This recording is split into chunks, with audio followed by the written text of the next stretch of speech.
পুজোর সময় একে অপরের মাঝে হারিয়ে গেল রাহুল ও রাহি, আর সেটা দেখে জ্বলতে থাকল তিতলি। হ্যাঁ বন্ধুরা, আমরা এমনটাই দেখতে পাব শুধু তোমার জন্য সিরিয়ালে। আগে পড়বে। গণেশ পুজোর সকালটা যেন অন্যরকম আনন্দে ভরে উঠেছিল। চারদিকে ঢাকের শব্দ, ধূপের গন্ধ আর রঙিন আলোয় সাজানো প্যান্ডেল, সব মিলিয়ে এক উৎসবের আবহ। রায়বাড়ির সবাই মিলে পুজোতে বেরিয়েছে, আর সেই ভিড়ের মাঝেই পাশাপাশি হাঁটছিল রাহুল আর রাহি। রাহির শাড়ির আঁচলটা বারবার উড়ে যাচ্ছিল, আর রাহুল মুচকি হেসে সেটা ঠিক করে দিচ্ছিল।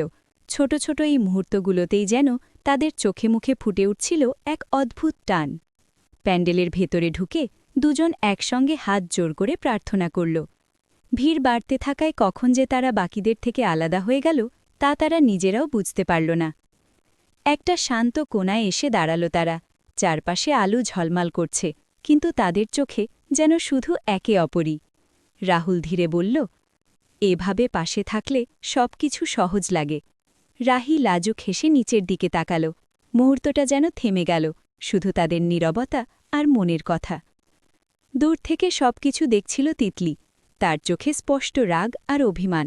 রাহুলের এত কাছাকাছি রাহিকে দেখে তার ভেতরে যেন আগুন জ্বলে উঠল। মুঠো করে ধরল নিজের হাত, মনে মনে বলল, এভাবে ওদের এক হতে দেব না, কিছু একটা করতেই হবে।